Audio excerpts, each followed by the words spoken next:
My name is Ellie Taylor. I'm 19. And last year, I gave up everything I had worked for.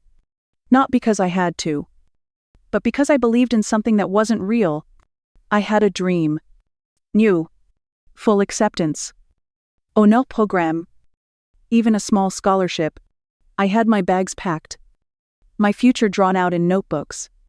And a countdown on my bedroom wall. I was 2 months away from leaving when my parents sat me down at the kitchen table and said the words that broke everything. They said my little sister was sick. Really sick. They told me it was rare. Urgent. And that the treatment wasn't covered by insurance. I remember Mom reaching for my hand and Dad looking like he'd aged overnight. It didn't feel like a choice. It felt like duty. Like being the older sister meant stepping up and stepping aside. So I said yes. I transferred the entire college fund. $84,000. Gone in 3 days. I called the school. Told them I needed to defer. I started picking up more shifts at the diner and tutoring in the evenings. I told myself it was okay. That I was doing the right thing. That my sister's life was worth more than my education. But it was all a lie. That's the part I still choke on. Not the money. Not the delay. Not even the sacrifice. It's that I gave up my dream for people who knew exactly what they were doing. Who looked me in the eye, thanked me for saving the family, and then turned around and laughed behind my back. I'm not telling this for pity. I'm not even telling it for revenge. I just think there are more of us out there than we realize. People who gave everything because they thought love meant disappearing. People who were taught that sacrifice was the price of being good. I was one of them. For a while. Until I wasn't. And if you've ever lost something precious because someone made you feel like you didn't deserve to keep it, maybe this story is for you too. It started on a Tuesday. I remember because I had just gotten home from my afternoon tutoring shift and was still wearing my NYU hoodie. The one with the stain from a coffee spill during finals week. Mom was standing at the stove, stirring something that didn't need to be stirred. And Dad was sitting at the table like he was bracing for a storm. I knew something was wrong before either of them said a word. They asked me to sit. Mom's hand landed on mine and stayed there too long. Her nails, always perfect, pressed a little too hard into my skin. She didn't look me in the eye. Dad was the one who spoke first. He used words like condition, rare, and urgent. I barely heard them. My brain caught on just one sentence. Lily's sick. I asked what kind of sick. They said they weren't sure. Something genetic. Something that needed treatment out of state. They said insurance wouldn't cover it. That the hospital wouldn't even schedule the surgery without a deposit. I felt my stomach drop and my mouth go dry. Then Mom said the part they had been rehearsing. They needed my college fund. The room tilted. I tried to stay calm. I asked about loans. Grants. Any kind of aid. Dad said they'd looked into everything. Mom said they'd already borrowed too much against the house. She said Lily needed help now. Not next month. Not when it was too late. They framed it like a sacrifice. Like a badge of honor I'd wear forever. You'd still go to college. Just not this year. Maybe next fall. Or the one after. They told me how proud they were of me. How strong. How mature. The kind of daughter any parent would be lucky to have. I didn't say yes right away. I sat there, staring at the salt shaker on the table, like it held an answer. My throat felt tight and my hands were cold. My mind kept circling the same thought. Lily was 17. Still in high school. Still their baby. Of course they'd do anything for her. I was the older one. The responsible one. The one who could take a hit and keep going. When I finally spoke, my voice sounded small. I asked how much. Dad said all of it. Maybe more. Mom gave my hand another squeeze. They promised they'd make it up to me. That someday. When things were better, they'd help me go back. I nodded. I don't remember deciding. It felt like the only option. Like anything less would make me selfish. That night, I lay in bed holding my NYU acceptance letter. The envelope was thick. Expensive. I remembered how it felt the day it arrived. How I cried in the driveway. How Dad had picked me up and spun me around like I was 5 years old again. Now, I couldn't even look at him. I didn't cry. I wanted to, but it felt like I didn't have the right. Not when my sister was fighting for her life. Not when my parents were asking me to be the hero. I put the letter back in the drawer and turned off the light. In the darkness, I told myself it would be worth it. That Lily would get better. That I could find a way back to college eventually. I made myself believe it. I had no idea that what I had just agreed to would cost me far more than an education. It would cost me the version of my family I thought I knew. I started with the coffee shop on Main. They needed someone for early morning shifts. And I needed something that kept my hands busy. I opened at 5:30. Brewed the first pots while the sky was still ink blue. And served regulars who never learned my name. After lunch, I'd head straight to the library where I tutored high school kids in algebra and SAT vocab. Then came the night shift at the grocery store. Stocking shelves until midnight. I told myself it was temporary. Just until Lily got better. Every Friday, I handed over my paychecks. Sometimes Mom would hug me. Sometimes she'd just say, "We're proud of you." "Sweetie." I held on to those words like they were enough to get me through the next week. She told me Lily was resting most days. The treatment was intense. The side effects made her weak. She was sleeping a lot. Couldn't have visitors? Didn't want to be seen. I understood that.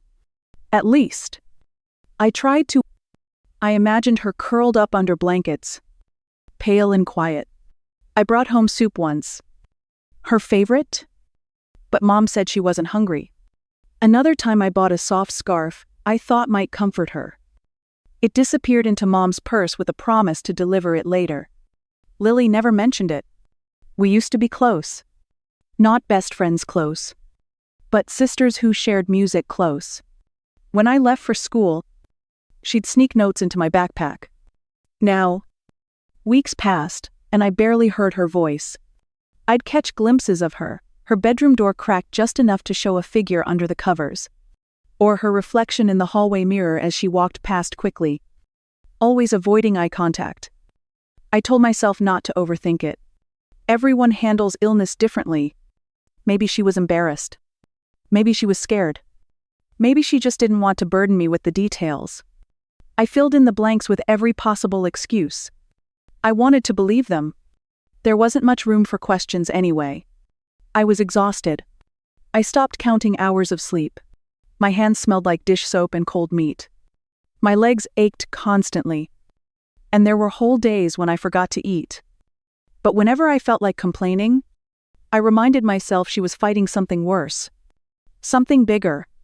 My sacrifice was nothing compared to what she was going through. That's what I believed. Until it started feeling off. Small things. Like the sounds coming from her room at night music. Laughter. Soft thumps like dancing. The time I saw takeout bags from our favorite sushi place in the trash. Even though Mom swore Lily had no appetite. Or how every time I asked to see her, there was always a reason I couldn't. I brushed it off. Told myself I was just tired. That I was being paranoid. But the feeling didn't go away. It lingered in the quiet.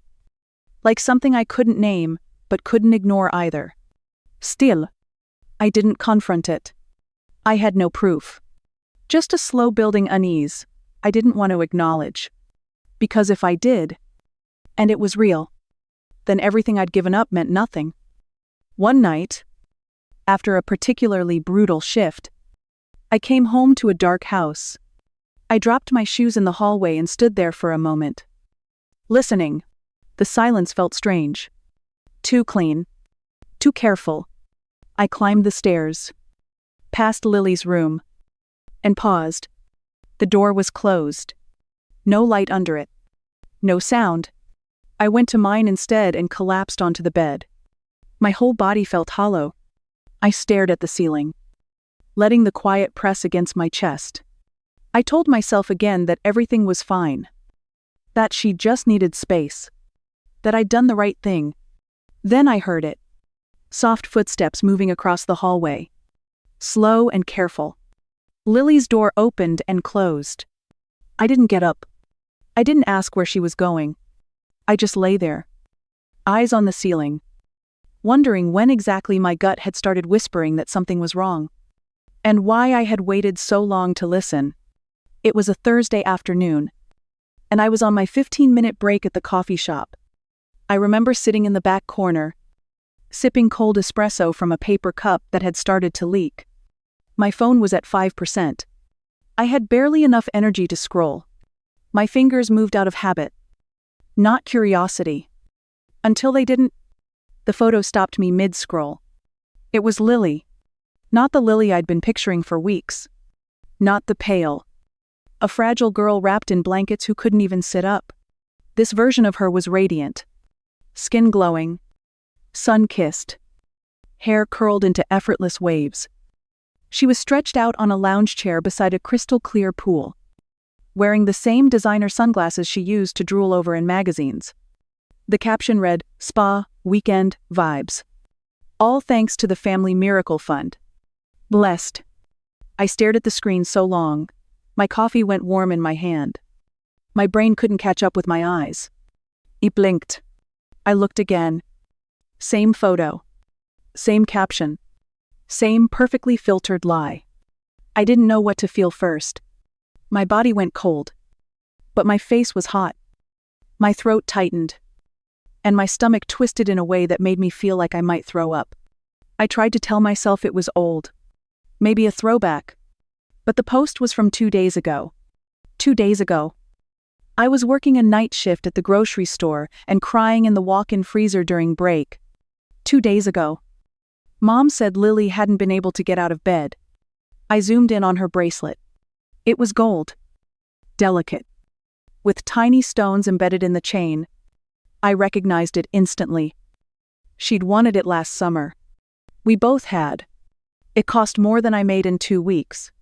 She had said maybe one day. I had said definitely not. Now it glittered on her wrist like it had always belonged there. Something cracked. Not loudly.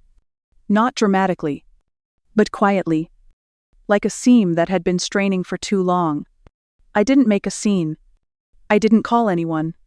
I just stared at the screen until it dimmed and locked itself. Everything slowed down. The hum of the fridge. The hiss of the espresso machine. The laughter of coworkers behind the counter. I was inside it all. But separate from it. Numb. The break room door opened and someone called my name. I didn't answer. I couldn't move. All I could see was her face on that screen. Her perfect smile. Her perfect tan. Her perfect Lee. I'd believed every word they said. Every tear. Every warning. Every empty promise. I had destroyed my future for her. And now, she was relaxing poolside while I scrubbed floors and fell asleep standing. It hit me then. Hard and sharp. The kind of realization that doesn't leave bruises. Just silence. Maybe Lily had never been sick at all. Maybe the only thing broken in that house was me. I called Jenna that night.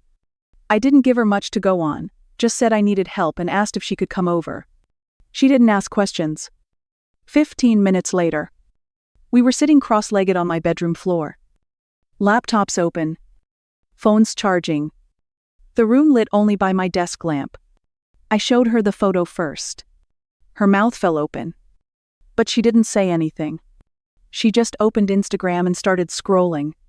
I logged into my bank account. The college fund had been moved to a separate account under Dad's name, supposedly for Lily's treatment. But the withdrawals had been steady, almost rhythmic. The 3rd of March. The 15th of March. The 27th of March. Thousands of dollars at a time. No explanations. No invoices. Just money vanishing into silence. Jenna started reading captions aloud. Weekend in the city. Spa with my girls. Shopping spree for no reason. Each post had a date. Each date matched a transaction. Every brunch photo. Every designer handbag. Every salon selfie, it all lined up. The bracelet. The resort. Even the sushi order I saw in the trash. All of it had a timestamp. All of it could be traced. I stared at the screen as Jenna pulled up another post. Lily laughing on a rooftop bar. Drink in hand. Tagging it with nothing but a sparkle emoji. My throat tightened.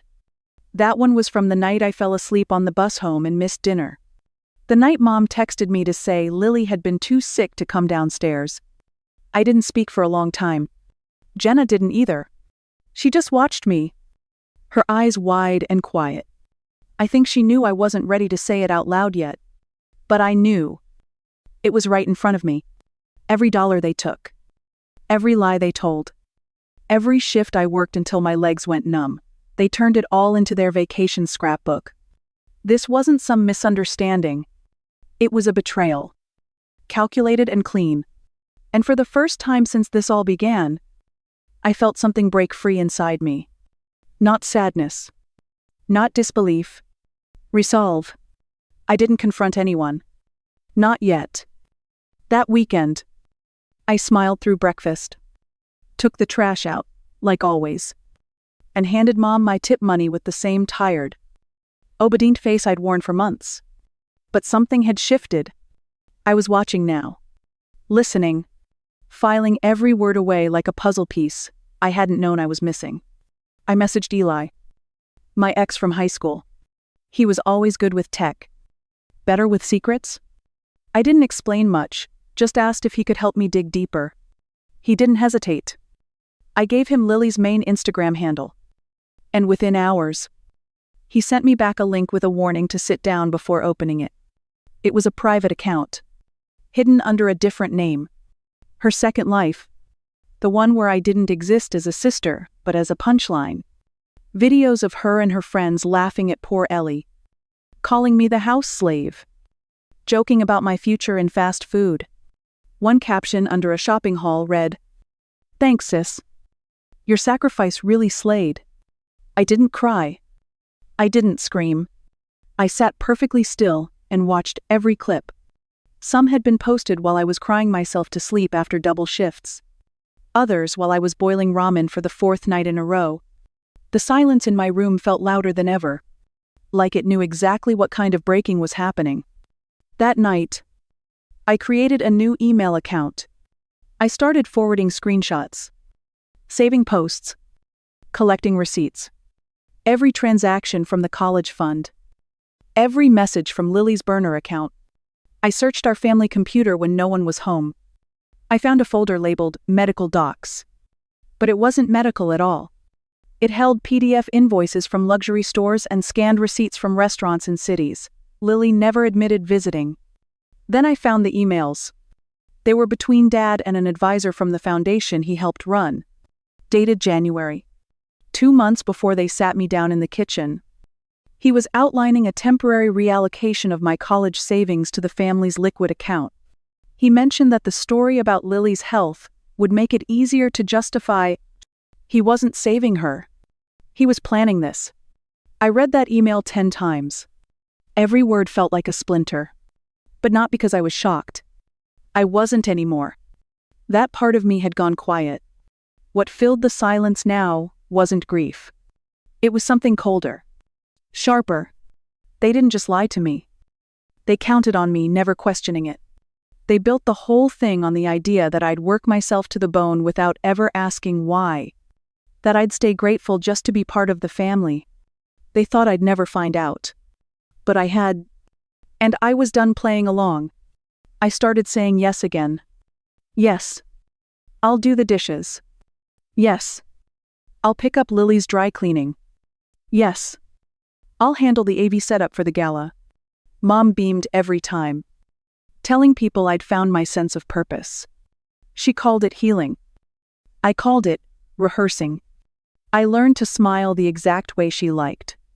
Slight tilt of the head. Soft eyes. Nah, visible tension. I practiced in the mirror until I could do it on command. I hugged her like I used to. Let her fix my hair. Nodded when she talked about how strong we were as a family. Every interaction was a scene. Every movement. Acque. I wasn't their daughter anymore. I was the lead in a quiet, private play. And the finale was coming. The gala was 2 weeks away. The Taylor Foundation's biggest event of the year. Donors, politicians, local press. A perfect storm of reputation and power. Mom said I had a good eye for detail. Asked if I'd work closely with the planner. Then she suggested I oversee the slideshow presentation. I nearly laughed. It was too easy. At night, while they thought I was editing photos of past charity events, I was building something else. A digital timeline. Transactions. Social media posts. Emails. Videos. All synced. All labeled. All unmissable. I stored backups on cloud drives and encrypted folders. Eli helped build a decoy in case they asked to preview it. The real one stayed hidden. Waiting. During the day, I followed their lead. I listened to Mom rehearse her speech about integrity. I helped Lily pick out a dress for her recognition moment. I watched Dad practice his firm handshake for the cameras. They were so proud of their lies. So certain they'd crafted a story no one could undo. And maybe they were right. Maybe no one else would have dared. But they gave me the perfect stage. And I planned to use every second of it. We built the presentation over 3 nights at Jenna's apartment. Her dining table became command central. Covered in chargers, post-it notes, and half-eaten takeout. Eli brought his laptop. A monster of a machine that could run anything without freezing. I brought my receipts, literal and emotional. Screenshots. Bank statements. Time-stamped photos. And Lily's videos that still made my stomach twist. We organized everything like a timeline. Not just what they did, but when. The 3rd of March withdrawal. The 4th of March Lily at the mall. The 15th of April charity deposit rerouted. April 2 blast dinner at a 5-star steakhouse. The images spoke for themselves. The captions were their own confessions. My favorite slide was one Jenna titled Sacrifice, featuring a side-by-side of me in a grocery store uniform, and Lily laughing in a hot tub. Eli handled the tech. He added transitions, built-in fail-safes, even embedded backup copies into hidden folders on the presentation laptop. Just in case they tried to pull the plug, we saved the final version to 3 USB drives. One in my purse. One with Eli. One buried inside Jenna's plant pot. I wasn't taking chances. I recorded the introduction myself. Just a few sentences. My name is Ellie Taylor. And this is the story of how my family turned my future into their vacation fund. My voice didn't shake. Not even once. When it was done, we didn't celebrate. No high fives. No music. No dramatic speeches. We just looked at each other and nodded. It was ready. I was ready. The truth didn't need embellishment. It just needed a screen and the right room. And that was already taken care of. The ballroom shimmered with chandeliers and designer gowns. Waiters floated between tables with trays of champagne. And the air smelled like expensive perfume and approval. Everything looked exactly the way Mom had promised it would, flawless. Curated. Untouchable. I stood near the AV booth, clutching my purse with the USB tucked safely inside, waiting for the moment I'd rehearsed in my head 100 times. Mom stepped onto the stage like she belonged there. She wore a silver dress that sparkled under the lights and smiled the way she always did when she wanted to be adored. The crowd hushed. Cameras clicked. She spoke about legacy, about giving back, about how the Taylor Foundation was built on compassion and sacrifice. Then she looked at me. She said there was one person in the room who embodied the spirit of service more than anyone. The one who had given up her dream to support the family through hardship. She called me her rock, her hero, her selfless daughter. I walked up to the stage, heart pounding but face calm. I hugged her gently. Not too long. I took the microphone with steady hands. The applause faded. I smiled at the crowd. My voice didn't shake. Thank you, I said. But instead of speaking more, I turned toward the screen behind me and pulled the USB from my purse. I inserted it into the port like I'd practiced. The lights dimmed slightly. The projector whirred to life. The title card appeared. Plain white letters on a black background. My name is Ellie Taylor.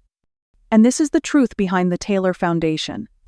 A single breath passed through the room. Like everyone forgot how to move. I heard Mom shift beside me, her heels scraping softly against the wood floor. Then the first photo faded in. A bank statement. A date. A transaction. Followed by an image of Lily on a yacht, smiling beneath a straw hat. Another slide. Another receipt. A new handbag. A dinner bill. A withdrawal? The silence thickened, and I just stood there. Still. Focused. The lies were unraveling. Not with shouting or fury, but with facts. One after another. And no one could look away. Gasps rippled through the ballroom like wind catching silk. Someone dropped a glass. The sound of shattering crystal echoed off marble walls. But no one turned. All eyes were locked on the screen. Lily's voice came next. Too loud. Too clear. In the video, she laughed into the camera, tossing her hair like it was part of the performance. She called me pathetic. Said, working 3 jobs made me look old. She mimicked my voice, made fun of my uniform, and ended with a wink. Thanks for the new car. Sis. No one moved. I could feel Mom beside me. Frozen. Her fingers twitching at her side. The next slide showed the emails. Dad's signature. Detailed notes about reallocating my college fund. Suggestions for how to spin the story if anyone asked. One bullet point read, emphasize Lily's condition. Keep Ellie out of financial conversations too emotional. I stepped back from the podium. No final speech. No dramatic exit. Just silence and truth. From the back of the room, 2 uniformed officers appeared. Calm. Professional. Already briefed. One spoke quietly to a woman in pearls who had been seated at our table. She nodded and pointed toward my parents. Mom reached for the mic. But it was too late. The presentation was still playing. Images of charity donations rerouted to personal accounts. Vacation envoys. Foundation funds spent on designer shoes and flight upgrades. The evidence was too much. Too detailed. There was no spin left. I walked down the stage steps slowly. The click of my heels sharp in the hush. People watched me like I was a stranger. Like I was something dangerous. I didn't look at anyone directly except Lily. She was still sitting. Mascara streaked. Mouth slightly open. The way her face crumpled when she saw what I'd done should have made me feel triumphant.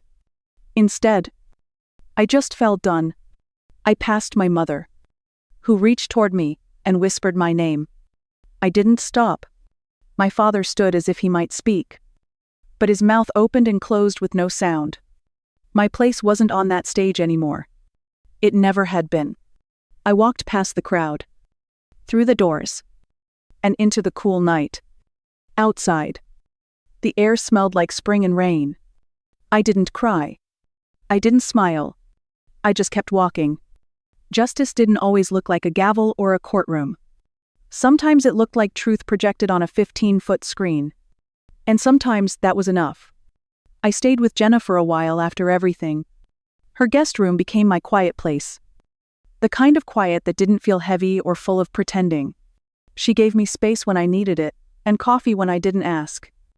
Most days, I didn't say much. I just existed.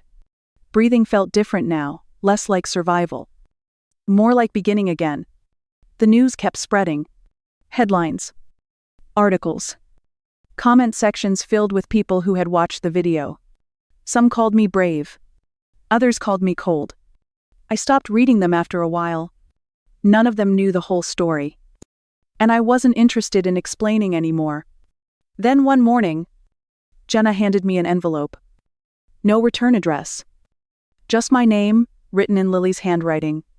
Inside was a letter and something wrapped in tissue paper. I didn't open it right away. I left it on the nightstand for hours. Like touching it too soon, might make it sting worse. When I finally sat down to read, the words came slowly. Lily didn't defend herself. She didn't beg for forgiveness or try to rewrite what happened. She just told the truth. She said she got caught up in wanting to matter more, that she felt invisible next to me, that the attention, the praise, even the money, they made her feel like someone for the first time. And then she couldn't stop. She said she was sorry. Truly.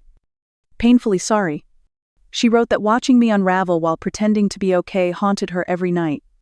That my silence had been louder than any accusation. She ended the letter by saying she wasn't asking for anything. She just wanted me to know she finally understood. Wrapped in the paper was the bracelet. The one I'd stared at through the store window last summer. The one she'd worn like a trophy. She said it never belonged to her. That it was mine all along. I held it in my hand and let the tears come not out of anger. Not because I wanted her back, but because once upon a time, I really did love them. All of them. The way a child loves without condition. And that love didn't make what they did okay. But it made it hurt. The acceptance letter from NYU came again. This time with a personal note from the dean and an offer to reinstate my full scholarship. They called me courageous. Said they admired my strength. I stared at the screen for a long time. I thought about that girl who used to dream of New York apartments, journalism lectures, and walking across campus with coffee in one hand and her future in the other.